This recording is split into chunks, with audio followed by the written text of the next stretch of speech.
नमस्कार। कार्यक्रम अफसरनामा में आपका बहुत बहुत स्वागत है। और अफसरनामा में आज हमारे साथ भारतीय प्रशासनिक सेवा के 2009 बैच के एक ऐसे युवा ऑफिसर हैं जिनकी मैं बात करूं तो कई सारे विशेषण मेरे मन में आते हैं। वो मध्य प्रदेश के एक छोटे से कस्बे से आते हैं जो भौगोलिक रूप से और प्रकृति की दृष्टि से बहुत ही समृद्ध है। छिंदवाड़ा ज़िले के परासिया से उनकी यात्रा शुरू होती है, फिर ये यात्रा भोपाल आती है और यहाँ जो मैनेट एक नामचीन संस्थान है देश का, वहाँ से वो एक इंजीनियर के तौर पर आगे बढ़ते हैं। कुछ जगह वो नौकरी भी करते हैं और फिर आगे बढ़ते हैं और अखिल भारतीय सेवा में आने का अपना सपना वो पूरा करते हैं। और 2008 में जब वो भारतीय प्रशासनिक सेवा की परीक्षा में अपेयर होते हैं तो 7वीं रैंकिंग लेकर ये बताते हैं कि वो एक बेहद मेधावी और प्रतिभावान न सिर्फ प्रतिभागी रहे हैं बल्कि अपनी भविष्य की संभावनाओं का भी वो रास्ता खोलते हैं। तो मुलाकात करिए तरुण कुमार पिथौड़े साहब से। बहुत स्वागत करता हूं तरुण जी आपका। नमस्कार। और ये भी मैं आपको बता दूं कि एक बहुत बेहतरीन लेखक हैं वो, न सिर्फ बेहद पढ़ते हैं वो बल्कि उतने ही अच्छे वो लेखक हैं। और आई एम पॉसिबल उनकी इस किताब की चर्चा पूरे देश में हुई है। सर, पहले तो मैं आपकी जर्नी के बारे में थोड़ा सा जानना चाहूँगा कि परासिया में एक युवक, स्कूल जाने वाला एक छात्र किस तरह से सपने देख रहा था, क्योंकि हमने जो जानकारी मेरे पास है कि आपने काफ़ी पहले तय कर लिया था कि आपको कलेक्टर बनना है और उस समय आपका सपना ये था कि मुझे अपने आसपास की सड़कें जो हैं शायद अपने परासिया की बेहतर करनी है, ठीक करनी। तो कैसे, किस तरह, थोड़ी सी अपनी यात्रा, परिवार, आपकी जर्नी के बारे में बताइए। जब छोटा था तो बहुत ज़्यादा नहीं जानता था, लेकिन एक बार शायद पिताजी ने मुझसे कहा होगा कि कलेक्टर बहुत बड़ा अधिकारी होता है और बहुत कुछ कर पाता है लोगों के लिए, तो कलेक्टर बनना चाहिए तुम्हें। तो वो बात मेरे मन में घर कर गई और फिर मुझे लगा कि कलेक्टर बनना चाहिए। और फिर कई बार ऐसा होता है कि जब आप कुछ सोच लेते हैं तो वो चीज़ आपके लिए बड़ा मार्गदर्शक हो जाती है। मैंने सोच लिया स्कूल में, लेकिन बहुत ज़्यादा कुछ पता नहीं था कि कैसे तैयारी होती है, क्या होता है, क्योंकि परिवार में भी ऐसा कोई व्यक्ति नहीं था जो बता पाए कि कौन सा एग्ज़ाम देना पड़ता है, क्या होता है। ये ज़रूर सबको मालूम था कि इंजीनियर बनना चाहिए, इंजीनियर बन के जॉब लग जाता है और एक लाइफ सिक्योर हो जाती है, तो उस दिशा में हम लोग चल पड़े। लेकिन जब इंजीनियरिंग कॉलेज में आया, और इंजीनियरिंग कॉलेज में शुरू में ज़रूर ऐसा होता था, इंट्रोडक्शन होता था और लोग पूछा करते थे, सीनियर पूछते थे, तो मुझसे भी पूछा गया कि तुम क्या करना चाहते हो। तो फिर वही जो दिमाग में था वो निकल गया कि मैं आईएएस बनना चाहता हूँ। हाँ। तो जब मुझसे ये पूछा गया कि अच्छा तुम आईएएस बनना चाहते हो, तो एक ब्रांडिंग जैसी हो गई कि अच्छा ये तो इस साइड में जाना चाहता है। अच्छा। और फिर वो ऐसे सीनियर आपसे मिलते हैं जो कि उस दिशा में शायद आगे कदम बढ़ा रहे हों या तैयारी कर रहे हों, तो फिर वो रास्ता और थोड़ा सा आसान हुआ। उन्होंने बताया कि किस तरह से इसका एग्ज़ाम होता है, कौन सी बुक्स पढ़नी पड़ती है, कैसे तैयारी करनी पड़ती है, और इस प्रकार फिर पता लगा मुझे। लेकिन चूंकि एक एवरेज बैकग्राउंड से हम लोग आते हैं तो थोड़ा सा मुश्किल रहता है रिस्क लेना। बिल्कुल। तो उस समय कॉलेज में मैंने जो कंपनीज आई थी उनमें इंटरव्यू दिया। एक बहुत अच्छी कंपनी में सिलेक्शन हुआ तो मुझे कई लोग ने कहा कि नहीं, तुम्हें जॉब करना चाहिए, फिर जॉब करके देखना तुम क्या करना चाहते हो। तो फिर उसमें कुछ दिन जॉब किया, लेकिन वही मन में एक कसक सी रही कि नहीं, यदि मैं अपने जीवन में कुछ जो एम बनाया उसके लिए कुछ नहीं करता हूँ तो फिर मज़ा नहीं आएगा। इसलिए फिर मैंने वहाँ से रिज़ाइन करके दिल्ली में तैयारी प्रारंभ करी और सबसे पहले इंजीनियरिंग सर्विसेज एग्ज़ाम दिया, क्योंकि वही फिर एक मन में इनसिक्योरिटी की नहीं हुआ तो क्या होगा, वो डर के कारण इंजीनियरिंग सर्विसेज दिया, पहले उसमें गया और फिर उसके बाद इस एग्ज़ाम की तैयारी करी। जी, क्या आपको पूरा भरोसा था कि जब आप, क्योंकि तैयारी तो खैर आप एक स्टूडेंट तो शुरू से एक बहुत ब्राइट स्टूडेंट रहे हैं, लेकिन 7वीं रैंकिंग होगी देश में, क्या ये कहीं विचार था मन में या बहुत सहज रूप से ये घट गया? ये बिल्कुल भी विचार नहीं था। मैं जीवन में कभी फर्स्ट नहीं आया क्लास में। 10th में ज़रूर कुछ अच्छी रैंक आई थी क्लास में, तो पहले लगा कि अच्छा मैं कुछ कर सकता हूँ। फिर 12th में थोड़ा और इम्प्रूवमेंट हुआ। और उसके बाद जब इंजीनियरिंग सर्विसेज दे रहा था तो मुझे ऐसा लगा नहीं था, मुझे ये मालूम था कि मैं अच्छा कर लूँगा। और लेकिन इंजीनियरिंग सर्विसेज में जब एग्ज़ाम दिया और फर्स्ट रैंक आ गई ऑल ओवर इंडिया, तो वो मेरे लिए एक बड़ा चमत्कार जैसा था, क्योंकि मैंने कभी नहीं सोचा था कि मैं फर्स्ट आ सकता हूँ। और उसके बाद फिर इस एग्ज़ाम में भी कभी नहीं सोचा था कि 7th रैंक आएगी। मेरे एक बहुत अच्छे मित्र हैं जो इनकम टैक्स में, उन्होंने फ़ोन करके मुझे बताया कि रिज़ल्ट आ गया, तुमने देखा? मैंने कहा कि मैंने नहीं देखा। तो बोले जल्दी से देखो। और जब मैं वो रिज़ल्ट देखने बॉम्बे में था, उस समय रेलवे ज्वाइन कर चुका था मैं, रिज़ल्ट देखने गया, देखा तो मैंने कहा कि ये कैसे हो सकता है, फर्स्ट पेज पे बिल्कुल नाम है, मुझे विश्वास नहीं हुआ। फिर मैंने उससे पूछा तो बोले नहीं ये ठीक है, वेबसाइट भी ठीक है, तुम जो देख रहे हो वो सही है। तो मुझे भी विश्वास नहीं हुआ था जी। जो तैयारी आपने की, फिलॉसफी भी आपका सब्जेक्ट रहा, जनरल स्टडीज़ में भी आपने काफ़ी अच्छा किया, पब्लिक एडमिनिस्ट्रेशन लिया था आपने, तो कैसे ये सारे विषय आपके लिए बहुत फेमिलियर नहीं थे, आप कभी इनसे बहुत अच्छी वाकफियत नहीं थे, और फिलॉसफी आपने लिया तो क्या जो व्यक्तित्व में भी मैं देखता हूँ आपके एक विचार है, एक दर्शन है, एक चिंतन है, इसलिए फिलॉसफी आपको पसंद आई? मैंने पब्लिक एडमिनिस्ट्रेशन और साइकोलॉजी ले लिया था, जो उससे मिलता जुलता था। आपने सही कहा, मुझे थोड़ा सा इंक्लिनेशन था जानने के लिए कि भाई इतने सारे रिलीजन्स हैं, सबके अलग अलग विचार हैं, क्या है, थोड़ा सा अच्छा लगता था पढ़ना जानना। तो फिर वो उस तरफ मैं मोटिवेट हुआ कि मैं ये वाले सब्जेक्ट ले लेता हूँ, क्योंकि मुझे सीनियर्स ये भी बताते थे कि इंजीनियरिंग के यदि सब्जेक्ट लोगे तो सिलेक्शन बहुत मुश्किल है, बल्कि होगा ही नहीं, क्योंकि नंबर नहीं आते हैं। फिर दूसरे ये सब्जेक्ट लेके तैयारी प्रारंभ करी, उसकी कोचिंग करी दिल्ली में, और फिर उसमें कोशिश किया कि अच्छे नंबर आ सकें। तो उसके लिए बार बार क्वेश्चंस लिखना, आंसर्स लिखना, और कुछ क्वेश्चंस खुद से बनाना, फिर उसके आंसर्स लिखना, और इस तरह से तैयारी की। तो जी, इंटरव्यू एक बड़ा इम्पॉर्टेंट पक्ष होता है। आपने रिटर्न अच्छा कर लिया, लेकिन इंटरव्यू में हमने ये भी सुना है कि आप जैसे हैं अगर वैसे वहाँ प्रस्तुत होते हैं अखिल भारतीय सेवा के इंटरव्यू में, तो वो ज़्यादा बेहतर होता है, बजाय इसके कि आप बहुत टेंट्रम्स लेकर जाएं या बहुत एग्जिबिशनिस्ट एटीट्यूड के साथ जाएं कि मैं तो बड़ा कॉन्फिडेंट हूँ, मैं ये करके दिखा दूंगा। वो कि किस तरह का एक माहौल होता है और किस तरह से वो बोर्ड आपसे इंटरेक्ट करता है? वो बहुत ही वो जो कुछ पल होते हैं, मैं ये कह सकता हूँ कि 20 से 30 मिनट मौका मिलता है इंटरव्यू में, और ये बात तय रहती है कि वहाँ आपको 5 या 6 लोग ग्रिल कर रहे होते हैं। तो 6 लोगों के सामने आप झूठ नहीं बोल सकते ज़्यादा देर तक। यदि आपने कोशिश भी की तो शायद 2 मिनट, 3 मिनट, 4 मिनट वो जान जाएंगे कि आप क्या हैं, आपके अंदर क्या चीज़ है। रिटन एग्जाम में तो वैसे आपका नॉलेज टेस्ट हो जाता है, लेकिन फिर भी कई बार वो उन चीज़ों से पूछते हैं, तो वो सिर्फ ये देखते हैं कि इसका एटीट्यूड कैसा है, इस व्यक्ति का, ये कैसा अपने आप को बताता है, इसके नॉलेज जितना है उसको कैसे ये एक्सप्लेन करता है।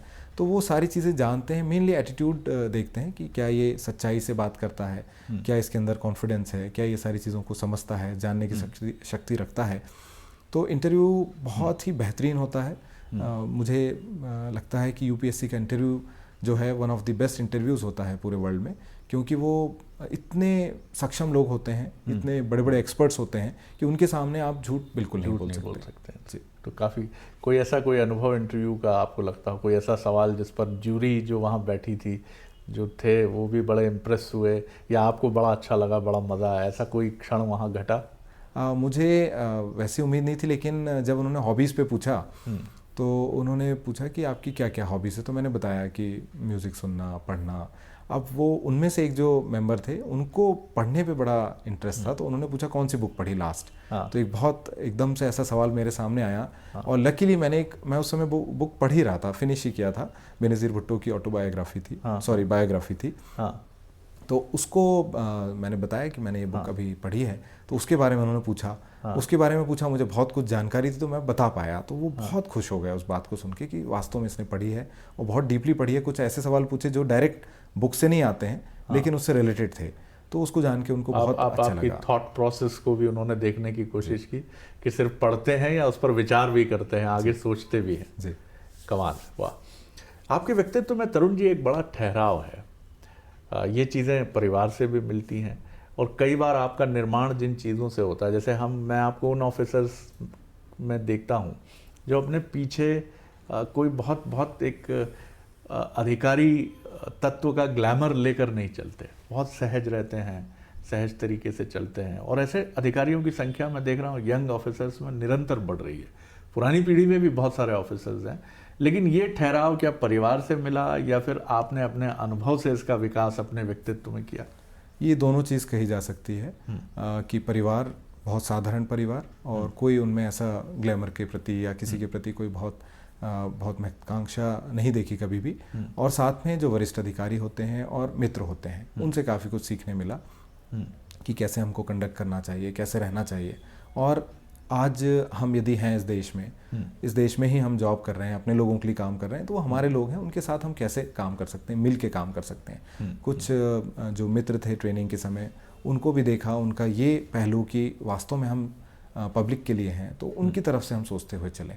तो उसके कारण और ज़्यादा मौका मिला, और कुछ सीनियर ऑफिसर्स जिनको देख के लगा कि हाँ, लोग इन्हें अप्रिशिएट करते हैं, लोग इनकी बात समझते हैं, जानते हैं, तो उस बात से भी बहुत शिक्षा मिली आपको। जब आपने सेवा में कदम रखा तो किस तरह की एक अनुभूति थी, क्योंकि उसके पहले आप इंजीनियरिंग सर्विसेज क्वालिफाई कर चुके थे, कुछ दिन आपने जॉब भी किया, उसके पहले आप एक नामचीन कंपनी में थे, सॉफ्टवेयर इंजीनियर के तौर पर आपने काम किया। तो ये अनुभव देश की सर्वश्रेष्ठ सेवा का, जब आपने ऑफिस जो पहले ही आपकी पदस्थापना थी वहाँ आप पहुँचे, किस तरह की वो एक फीलिंग थी और लगा कि वो जो ड्रीम था वो पूरी ताकत से हो गया है? बिल्कुल, आपका कहना सही है। उस दिन मुझे ऐसे ही लगा था कि वास्तव में कई बार क्योंकि कोई भी व्यक्ति 100% कॉन्फिडेंट नहीं रहता, हम लोग बहुत प्रयास करते थे, लगता था हो जाएगा, लेकिन 100% श्योर होना कि हो ही जाएगा और मैं उसी के लिए बना हूँ, ऐसा कुछ भी नहीं था। तो हमेशा एक मन में डर रहता था, लेकिन जब वो हो गया तो लगा कि नहीं, ऐसा होता है कि लोग कुछ सोचते हैं, कुछ सपने देखते हैं और वो पूरे हो सकते हैं। तो बहुत खुशी हुई थी जिस दिन हम लोग मसूरी ज्वाइन करने गए थे, तो वो बहुत ऐतिहासिक पल था मेरे जीवन का। वहाँ पहुँच के ऐसा लगा जैसे शिखर पे हम लोग एवरेस्ट के पहुँचे हैं, तो वो पल बहुत यूनिक रहता है। जीवन का एक और बड़ा अहम पड़ाव होता है तरुण जी, वो होता है जब आप दाम्पत्य जीवन में प्रवेश करते हैं।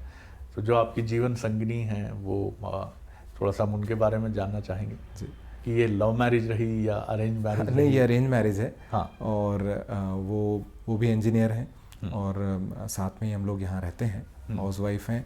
जब मौका मिलता है तो वो जॉब भी करती हैं, चूँकि इंजीनियर हैं, तो किसी कॉलेज में पढ़ाने का या जैसा भी मौका मिले तो वो ट्राई करती हैं, ताकि उनका भी टाइम अच्छे से निकले। और साथ में 2 बच्चे हैं हमारे। आपकी बहुत व्यस्तता रहती है, जाहिर तौर पर हाउस मैनेजर की भूमिका ऐसे में बहुत अहम होती है। तो क्योंकि मैं देखता हूँ कि कई लोग जीवन में ये तालमेल नहीं बिठा पाते हैं और बहुत परेशान होते हैं। मैं खुद देखता हूँ कि कई जो यंग जनरेशन के लोग हैं, उनको मैं देखता हूँ कि इसको लेकर बड़ी प्रॉब्लम्स होती है, क्योंकि लाइफ में बड़ी व्यस्तता है। आपके व्यक्तित्व में बहुत ठहराव है। जाहिर तौर पर अरेंज मैरिज में वैसे भी मैं देखता हूँ कि क्योंकि परिवार भी इन्वॉल्व होते हैं, तो और चीज़ें कई बार बहुत अच्छी भी होती हैं। ऐसा नहीं है कि लव मैरिज में नहीं होती है, दोनों में वो चीज़ है। लेकिन वो किस तरह से घर को हैंडल करती हैं और किस तरह से आपको एक ताकत उनसे मिलती है इस पर, और ये कितना ज़रूरी है जीवन के लिए, इस पर आपकी एक राय ज़रूर चाहिए। इसमें बहुत ज़्यादा ज़रूरी है कि जो हमारा जीवन साथी हो वो समझे कि हमारा कार्य क्या है, और उसके अनुरूप वो सारी चीज़ों को ढलते हुए हमें भी ढालते हुए वो आगे बढ़ता रहे। कई बार ऐसा होता है कि कई बार रात को उठ के जाना पड़ता है, कई बार सुबह जल्दी निकलना पड़ता है, कई बार ऐसे पल होते हैं कि आप उन्हें टाइम नहीं दे पाते हैं। लोग एक्सपेक्ट करते हैं, घर वाले एक्सपेक्ट करते हैं, तो ऐसे समय में उसको समझना, उन स्थितियों को जानना और ऐसे समय में सपोर्ट करना। और ख़ासतौर से बच्चों को बहुत अच्छे से नहीं देख पाते हैं, तो बच्चों के बारे में ठीक से देखना, उनका ख्याल रखना। आजकल सभी पेरेंट्स अपने बच्चों की पढ़ाई को लेकर चिंतित रहते हैं, तो उस पार्ट को अच्छे से हैंडल कर लेना, सोशल पार्ट को अच्छे से हैंडल कर लेना। कई बार ऐसा होता है कि बहुत सारे रिश्तेदारियों में शादियां होती हैं या कोई गमी होती है और आप नहीं जा पाते हैं, तो ऐसा लगता है कि आप एक इंसान हैं कि क्या है कि कई बार आप नहीं जा पाते हैं। तो ऐसे में वो लोग इस पार्ट को अदा करते हैं, तो बहुत सपोर्ट मिलता है उस चीज़ से। बहुत सपोर्ट रहता है। और एक अच्छी अंडरस्टैंडिंग के लिए आप क्या टिप्स देना चाहेंगे कि किस तरह से दोनों जो इस रिश्ते के पक्ष हैं, पति और पत्नी, वो किस तरह से अपने ईगो को, एक्सपेक्टेशंस को एक लेवल पे छोड़ें और किस तरह से एक दूसरे के मित्र, और ऐसे मित्र जिसको कहा जाता है कि निस्वार्थ एक भाव से सामने आए? क्या आपकी तरफ से सजेशंस हैं इसके लिए? इसके लिए मेरा सुझाव ये रहेगा कि दोनों एक दूसरे को समझें और समय दें। रिलेशन को ढलने में थोड़ा सा समय लगता है, खासतौर से अरेंज मैरिज में आप एकदम से किसी को नहीं पहचान पाते। कई बार ऐसा होता है कि कुछ ऐसे फ्रिक्शंस डेवलप हो जाते हैं कि वो भी छोटी छोटी सी चीज़ों को लेके, तो वहाँ थोड़ी सी समझ रखने की ज़रूरत है, धैर्य रखने की ज़रूरत है। पेरेंट्स को भी ये बताने की ज़रूरत है कि बच्चों को पेशेंस रखना सिखाएं। थोड़ा सा समय लगता है, धीरे धीरे मैंने देखा कि पहले कितने भी लोगों के झगड़े हों, लेकिन बाद में जब उनसे 20-30 साल बाद मिलते हैं तो वो दोनों बिल्कुल एक दूसरे के लिए हमेशा रहते हैं, लगते हैं, सब कुछ करते हैं हमारे समाज में हम लोग देखते हैं। तो उसमें थोड़ा सा समय लगता है, बस बच्चों को पेशेंस सिखाने की थोड़ी सी आवश्यकता है, एक दूसरों को समझने की टेक्निक सिखाने की आवश्यकता है, और ईगो, जैसे आपने कहा, ईगो को बिल्कुल बाजू में रख के चलने की आवश्यकता है, क्योंकि खुशी बाकी चीज़ों से भी मिलती है। और जब आप कुछ सबके लिए करना चाहते हैं तो कुछ ऐसे पब्लिक सर्विसेज खास तौर से ऐसी चीज़ें हैं जिसमें कि आपको पब्लिक में ज़्यादा समय बिताना पड़ता है, देना पड़ता है। एक मोटिवेशनल पर्सनैलिटी भी आपके भीतर है आप, क्योंकि आपकी ये जो किताब है आई एम पॉसिबल, ये एक ऐसे युवक की, एक ऐसे लड़के की कहानी है जो छोटे कस्बे से निकलकर तमाम प्रतिकूलताओं से जूझकर आगे सफलता के रास्ते पर आता है। तो कमोबेश क्या ये आप ही की एक बायोग्राफिकल ग्लिम्सेस है? क्या ये आप ही के जीवन से निकली हुई एक कहानी है, एक झलक दिखाती है हमको? ये बहुत सारे एक्सपीरियंसेस हैं, ये नहीं कह सकता कि पूरी तरह से इसमें मैं हूँ, लेकिन शुरुआती कुछ उसमें ज़रूर जो स्ट्रगल हम लोगों ने किया, जो स्ट्रगल एग्ज़ाम को पास करने के लिए किया, नौकरी में आने के लिए किया, वो स्ट्रगल उसमें ज़रूर रिफ्लेक्ट होते हैं। लेकिन ये कहानी बहुत सारे लोगों की कहानी है। कई बार आप अपने मित्रों को देखते हैं, कई बार समाज में देखते हैं, और कई बार आप दूसरे लोगों को भी देखते हैं कि वो कैसे आगे बढ़ रहे हैं, क्या हो रहा है उनके जीवन में, क्या हो रहा है। तो वो सारे चीज़ों का एक मिश्रण सा था, लेकिन जो उसकी थीम है कि हमें हार नहीं मानना चाहिए, वो थीम मेरे अंदर है, तो वो थीम मैंने उसमें डालने का पूरा प्रयास किया था। उसके कारण वो बुक आ पाई थी। और बहुत चर्चा में है ये किताब, और मैं ज़रूर व्यूवर्स से रिक्वेस्ट करूँगा कि इस किताब को आप ज़रूर पढ़िए। अगर आपके बच्चे हैं और बच्चे भी जो अब यंग एज में प्रवेश करने वाले हैं, तो 13, 14, 15 वर्ष के जो लड़के और लड़कियां हैं, मैं बिल्कुल सजेस्ट करूंगा कि this is the right book जो आपको एक, क्योंकि उनका अपना अनुभव है तरुण जी का, और बेहतरीन किताब है ये। तो ज़रूर दूसरी किताब जो सफलता के प्रतिमानों के ऊपर आपकी पुस्तक है, ये क्या इस किताब का ही थोड़ा सा एक और आगे का वर्जन आपने तय किया, और क्या किस तरह से आपने बताया है कि सफलता, क्योंकि ये बड़ा तिलस्म है सफलता, हर आदमी चाहता है कि एक फार्मूला मिले उसको सफलता का, कुछ ढूंढ पाते हैं, कुछ उसके आसपास ही घूमकर या नज़दीक पहुंचकर भटक जाते हैं। तो है क्या सफलता? What is success? आपने सक्सेस के बारे में पूछा है। मेरी पहली किताब में मैंने बहुत ही, अब चूंकि एक इंजीनियरिंग बैकग्राउंड से मैं रहा, तो मैथमेटिकल इक्वेशंस और ये सारी चीज़ों में बहुत ज़्यादा वो रहता था, तो मैंने उसको मैथमेटिकल इक्वेशन से भी समझाया है कि सक्सेस जो है आपका हार्डवर्क और आप के जो इंटेलिजेंस है उसका एक मिश्रण है, दोनों का मल्टीप्लिकेशन है, कि आपका एटीट्यूड कैसा है और आपका एप्टीट्यूड कैसा है। वैसे ही हम ये कहें कि हम कितनी मेहनत कर सकते हैं और कितनी काबिलियत रखते हैं, और जब दोनों चीज़ें मिल जाती हैं तो सफलता जल्दी मिलती है। मैंने उसमें फिर ये भी बताया कि जो कमज़ोर लोग हैं, जो शायद बहुत अच्छा एकेडमिकली नहीं कर पाए, तो उनको भी निराश होने की ज़रूरत नहीं है, क्योंकि उसमें मेहनत बढ़ाने की आवश्यकता है। यदि हमारा एप्टीट्यूड कम है तो हम एटीट्यूड ऐसा रखें कि हम बहुत मेहनत कर सकते हैं।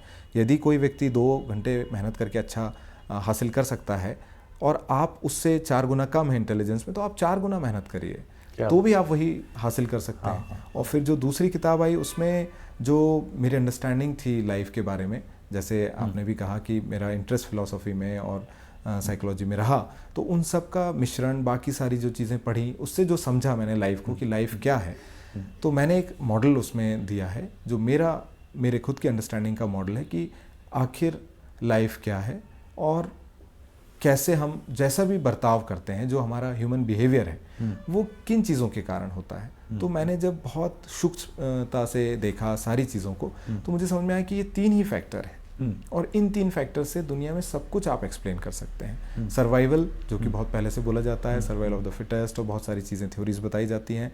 उसके अलावा हमारा हैप्पीनेस एक बहुत इंपॉर्टेंट फैक्टर है, और हमारी इंटेलिजेंस। इन 3 के अलावा आप देखेंगे कि इन 3 के अलावा दुनिया में कोई ऐसी चीज़ नहीं मिलेगी जिससे आपको एक्सप्लेनेशन मिले। इनफैक्ट उसमें सभी चीज़ों को, सिक्योरिटी को, गिल्ट को, हम कुछ बनना चाहते हैं, हम आगे बढ़ना चाहते हैं, सफल होना चाहते हैं, उसको, हमारे ह्यूमन रिलेशंस को, हम लोग कई बार सोशल दिखना चाहते हैं, कई बार हम बहुत ऐसे दिखना चाहते हैं कि हम जनता के लिए सब कुछ कर रहे हैं या खुद के लिए कर रहे हैं, सेल्फिशनेस, तो जस्टिस क्या होता है, वो सारी चीज़ें मैंने उसमें उस मॉडल से एक्सप्लेन करी है। तो वही मेरी अंडरस्टैंडिंग थी, और उस अंडरस्टैंडिंग के बाद मुझे बड़ा रिलीफ मिला था, क्योंकि मैं हर चीज़ को समझ पाता था, और अभी भी समझ पाता हूँ कि आखिर ये चीज़ क्यों हो रही है। और आप वो समझ पाते हैं, आपके पास एक मॉडल है, तो फिर आप उसमें कुछ इम्प्रूवमेंट्स कर सकते हैं। फिर अब ये नहीं लगता कि कई बार ऐसा ऑड बिहेवियर आपको दिखेगा कि ये क्यों हुआ एकदम से समाज में, आप उसको ढूंढते हैं उसका एक्सप्लेनेशन और उसको करेक्टिव मेजर्स भी फिर लिए जा सकते हैं। आखिरी सवाल आपसे कर रहा हूँ, किस तरह से आप देखते हैं कि जो प्रशासनिक व्यवस्था में चैलेंजेस हैं, ख़ासतौर से वो चैलेंजेस की सरकार की बेहतरीन योजनाएं और उसकी बेहतरीन मंशा को आप ठीक तरीके से ज़मीन पर उतारें अपने मैदानी अमले के साथ? सरकार की मंशा अच्छी है, कलेक्टर की मंशा अच्छी है, उसके और सीनियर ऑफिसर्स की मंशा अच्छी है, लेकिन ग्राउंड स्टाफ कई बार जो है वो कुछ गड़बड़ियाँ वहाँ होती हैं, मुश्किलें होती हैं और आम आदमी परेशान होता है। किस तरह के अनुभव आपके यहाँ रहे? ये बात सही है कि कई बार ऐसा देखने में आता है कि जो हम में से हम सब ऐसा कह सकते हैं, मैं किसी को ये नहीं कहता कि कोई अलग है, हम सारे शासकीय सेवक जो हैं, कई बार ऐसा हो जाता है कि कुछ चीज़ों को शायद हम उतने सीरियसली नहीं ले पाते, समझ नहीं पाते, उतने सेंसिटिवली नहीं देख पाते, और इसलिए इस तरह के वाक़या होते हैं कि कोई व्यक्ति आया, ऑफिस में आया, उसका काम हो जाना चाहिए था शायद, लेकिन काम नहीं हो पाया और बेचारा निराश होकर वापस लौटा। ऐसे में जबकि कई ऐसे एप्लीकेशंस आपके पास आते हैं तो उनकी अच्छे से मॉनिटरिंग होना चाहिए, उनके मॉनिटरिंग का एक मैकेनिज्म होना चाहिए। मैंने अपने ही एक वरिष्ठ अधिकारी से सीखा कि कैसे वो एक जो एप्लीकेशंस है उसको ट्रैक करते हैं। अब तो बहुत अच्छी चीज़ें हो गई, CM हेल्पलाइन है तो उससे आप सारी चीज़ें ट्रैक रहती हैं, ऑनलाइन रहती हैं, तो आप उसको फॉलो कर सकते हैं। लेकिन अभी भी कैसे आप अपने अधिकारियों को और संवेदनशील बनाएं, कैसे आप उनको और रिस्पॉन्सिव बनाएं कि जब उनके पास कोई एप्लीकेशन आए तो उसको ठीक से देखें, ठीक से करें। तो उसके लिए ज़रूरी है कि बजाय हम ये कहें कि साहब ये परफॉर्म नहीं करते हैं, तो हम उसका कारण ढूंढ के उनको अच्छी ट्रेनिंग दें, उनके ट्रेनिंग में इस बात का भी समायोजन रखें कि उनका कैरेक्टर कैसे होना चाहिए, उनको कैसे लोगों से बात करना चाहिए। इस चीज़ की ट्रेनिंग में थोड़ी सी कमी रही शुरुआत में, अब लेकिन मुझे लगता है वो ट्रेनिंग काफ़ी होने लगी है, अधिकारियों की भी ट्रेनिंग होने लगी है, उन्हें एक्सपोजर दिया जाता है। जैसे कई बार हमारे मन में सवाल होता है कि आखिर हमारे देश में ऐसा क्यों हो रहा है, कहीं और क्यों नहीं होता, तो हम लोग को भी बाहर ट्रेन किया गया, तो हमने देखा कि नहीं, दूसरे देश हैं बहुत अच्छा कर रहे हैं, कैसे कर रहे हैं, तो उससे प्रेरणा मिलती, दूसरे राज्य कैसे कर रहे हैं। वैसे ही हमारे अधिकारियों को भी थोड़ा एक्सपोजर मिलना चाहिए, चाहे वो ग्राउंड लेवल का शासकीय सेवक हो, तो उसको भी कि भाई कैसा आचरण रखना है, लोगों से कैसे बात करनी है और कैसा आपको परफॉर्म करना है, उसकी एफिशिएंसी हम कैसे इंक्रीज़ कर सकते हैं, और जो ग्रे एरियाज़ हैं उनको दूर करने के लिए कैसे IT का उपयोग करके, कैसे बेहतर मॉनिटरिंग करके कि हम ये इंश्योर कर सकें कि उस व्यक्ति को तकलीफ ना हो। जैसे लोक सेवा गारंटी अधिनियम है, उसमें यदि उसने एप्लीकेशन दिया तो उसकी मॉनिटरिंग हो रही है, समय सीमा में उसको उसका निराकरण होगा। ऐसे और कैसे कैसे चीज़ें हम अपने ऑफिसेज में ला सकते हैं, कर सकते हैं, जिससे कि और उसे बेहतर किया जा सके। और प्रशासन में बहुत बड़ा चैलेंज ये है कि ईगोज़ कई बार बहुत टकराते हैं। ये ज़रूर देखने में आता है कि कहीं ना कहीं वो जंग बाकी चीज़ों की छोड़ के ईगो की रह जाती है कि कोई अपने आप को बहुत बड़ा व्यक्ति समझता है, वो किसी भी उससे हो सकता है, लेकिन वो वहाँ पे टकराहट होती है। यदि वो ना रहे, हम थोड़ा सा वही फिर से समय लेके उस चीज़ को सोचें, समझें, तो शायद मौका मिलता है कि सामने वाला क्या चाहता है, हम क्या करना चाहते हैं। और सबसे अच्छी बात है विनम्रता। यदि कोई चीज़ नहीं हो सकती तो आप विनम्रता से कहें। यही हमारे सीनियर्स ने भी हमें सिखाया कि आप बहुत ही पोलाइटली कहें कि साहब ये चीज़ संभव नहीं है, और उसके बाद जो भी परिणाम हो तो उसमें ये भी नहीं सोचना चाहिए कि उन परिणामों को उससे जोड़ा जाए, देखा जाए। आप अपना बेहतर से बेहतर करते रहिए, करने की कोशिश कीजिए। बहुत शुभकामनाएं देता हूं तरुण जी, क्योंकि एक बेहतरीन ऑफिसर तो आप हैं ही, और हमारी मध्य प्रदेश की बहुत अपेक्षा है आपसे कि 2009 बैच का ये काबिल ऑफिसर आगे अपनी बेहतरीन क्षमताओं के साथ और एक बेहतरीन लेखक के तौर पर भी सामने आए। बहुत धन्यवाद। ये थे तरुण कुमार पिथौड़े साहब। अफसरनामा में इतना ही। अगली बार एक और अफसर के साथ आपसे मुलाकात करेंगे। नमस्कार।